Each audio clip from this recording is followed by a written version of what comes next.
Assalamualaikum warahmatullahi wabarakatuh. Hai teman-teman, bagaimana kabarnya hari ini?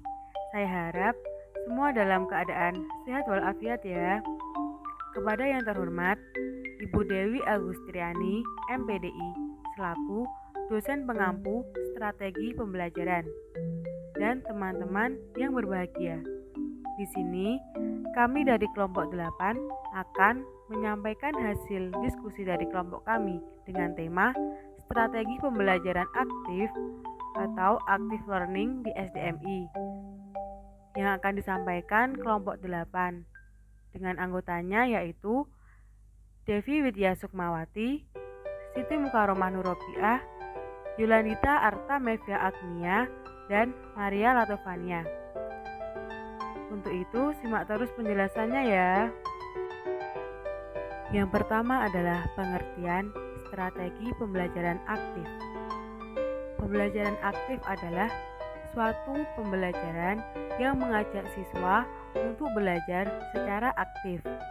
Dengan cara ini, biasanya siswa akan merasakan suasana yang lebih menyenangkan, sehingga hasil belajar dapat dimaksimalkan. Sehingga strategi pembelajaran yang aktif dalam proses pembelajaran adalah siswa diharapkan terlibat langsung dalam kegiatan pembelajaran untuk berpikir, berinteraksi, dan berbuat untuk mencoba, menemukan konsep baru, atau menghasilkan sesuatu karya. Selanjutnya saya akan menjelaskan contoh-contoh strategi pembelajaran aktif, yang mana kami di dalam makalah menyebutkan ada 12 strategi. Di antaranya yang pertama yaitu brainstorming. Brainstorming adalah bagian teknik untuk mendapatkan ide-ide kreatif sebanyak mungkin dalam kelompok. Kemudian strategi yang kedua yaitu active sharing knowledge. Active sharing knowledge mempunyai arti sebagai saling tukar pengetahuan. Strategi ini dapat digunakan untuk melihat tingkat kemampuan peserta didik, di samping untuk membentuk kerjasama tim. Kemudian strategi yang ketiga yakni the power of two. The power of two ini berarti dua kekuatan atau kepala atau pikiran. Artinya bahwa strategi pembelajaran aktif ini menekankan untuk berpikir dua orang dalam menyelesaikan masalah yang diajukan oleh guru. Kemudian yang keempat yakni true or false. True or false artinya benar atau salah. Strategi ini memancing peserta didik berlomba-lomba menebak pertanyaan-pertanyaan yang diajukan oleh guru. Selanjutnya yaitu everyone is a teacher here. Everyone is a teacher here artinya semua orang bisa menjadi guru. Strategi ini memberikan kesempatan kepada semua peserta didik untuk menjadi guru bagi teman-teman yang lainnya.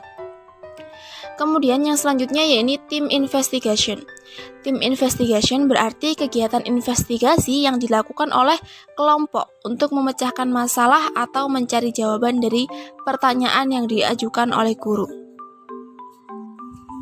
Selanjutnya yaitu index card match. Index card match adalah strategi aktif yang biasanya menggunakan kartu indeks untuk mengetahui seberapa jauh peserta didik memahami pelajaran yang sudah dipelajari. Kemudian yang kedelapan yaitu information search. Information search adalah strategi aktif yang memberikan kesempatan peserta didik untuk mencari informasi melalui media atau sarana apapun yang dapat memungkinkan mereka mendapatkan informasi tersebut. Selanjutnya yaitu synergic teaching. Synergetic teaching adalah pembelajaran yang bersinergi. Strategi ini mirip dengan information search yang memberikan peserta didik pengalaman yang berbeda dalam mempelajari materi yang sama. Yang ke-10 yaitu G2G exchange.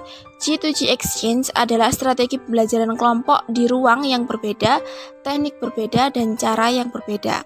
Dalam pelaksanaan strategi ini, proses kegiatan belajar mengajar tidak hanya terjadi di kelas, tetapi juga membagi kelompok belajar di luar kelas.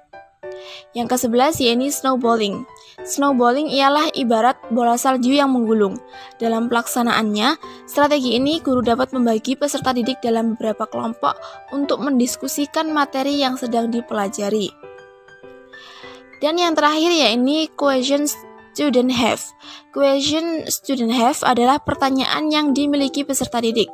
Strategi ini dapat dilakukan untuk mengetahui seberapa jauh peserta didik memahami topik yang sudah dipelajari.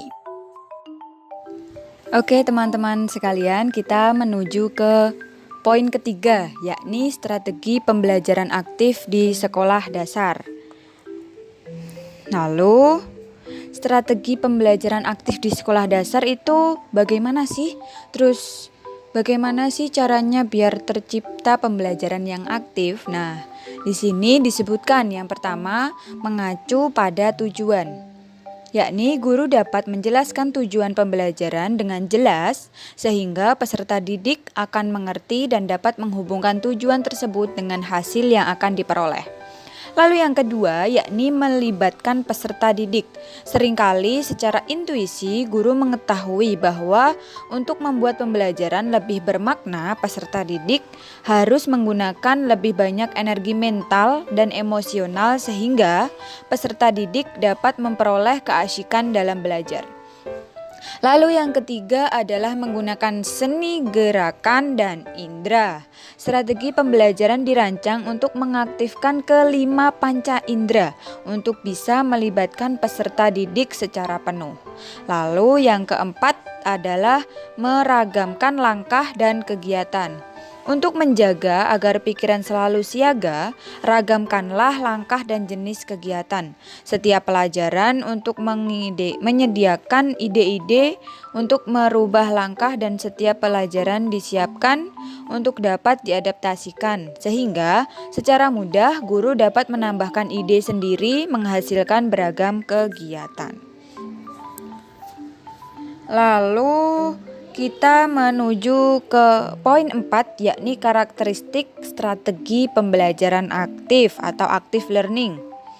Nah, di sini disebutkan, adapun karakteristik dari active learning menurut Profesor Dr. T. Reka Joni mengatakan antara lain, 1. Pembelajaran yang dilakukan lebih berpusat pada siswa. Yang kedua, guru adalah pembimbing dalam terjadinya pengalaman belajar. Guru bukan satu-satunya sumber agar dapat memperoleh pengetahuan dan keterampilan. Lalu yang ketiga, tujuan kegiatan tidak hanya untuk sekedar mengajar standar akademis. Selain pencapaian standar akademis, kegiatan ditekankan mengembangkan kemampuan siswa secara utuh dan seimbang. Yang selanjutnya, pengolahan kegiatan pembelajaran lebih menekankan pada kreativitas siswa dan memperhatikan kemajuan siswa untuk menguasai konsep dan dengan mantap. Lalu yang kelima, yang terakhir, penilaian dilaksanakan untuk mengamati dan mengatur kegiatan dan kemajuan siswa serta mengukur berbagai keterampilan yang tidak dikembangkan. Nah, itu tadi bisa dilanjut dengan teman saya. Selanjutnya yaitu peran guru dalam strategi pembelajaran aktif. Peran guru dalam strategi pembelajaran aktif yang utama adalah sebagai fasilitator. Sebagai fasilitator, guru menyediakan fasilitas pedagogik, psikologis, dan akademik bagi pembangunan struktur kognitif siswanya. Dengan kata lain, guru wajib dan harus menguasai teori pendidikan dan metode pembelajaran serta mumpuni dalam penguasaan bahan ajar agar pembelajaran aktif bergulir dengan lancar. Kemudian ada kelebihan dan kekurangan strategi belajar aktif. Kita akan membahas tentang kelebihan strategi belajar aktif terlebih dahulu. Yang pertama, berpusat pada peserta didik. Yang kedua, mengajak siswa untuk belajar bertanggung jawab terhadap pembelajaran dan pendidikan mereka sendiri. Yang ketiga, meningkatkan minat dan tantangan bagi guru karena mereka akan banyak belajar pula mengenai hal-hal baru, ceramah, serta tak jarang mereka harus berimprovisasi secara kreatif. Yang kelima, kelas yang berukuran besar atau dengan jumlah siswa yang banyak dapat lebih dipersonalisasikan dengan belajar atau bekerja secara berpasangan. Kemudian ada kekurangan strategi belajar aktif. Yang pertama, keterbatasan waktu. Yang kedua, kemungkinan bertambahnya waktu untuk persiapan. Yang ketiga, ukuran kelas yang besar. Yang keempat, keterbatasan materi, peralatan, dan sumber daya. Yang kelima, resiko penerapan active learning. Sekian presentasi dari kelompok 8. Apabila ada salah kata atau kurangnya, saya perwakilan dari kelompok 8, mohon maaf yang sebesar-besarnya. Sekian dan terima kasih. Wassalamualaikum warahmatullahi wabarakatuh.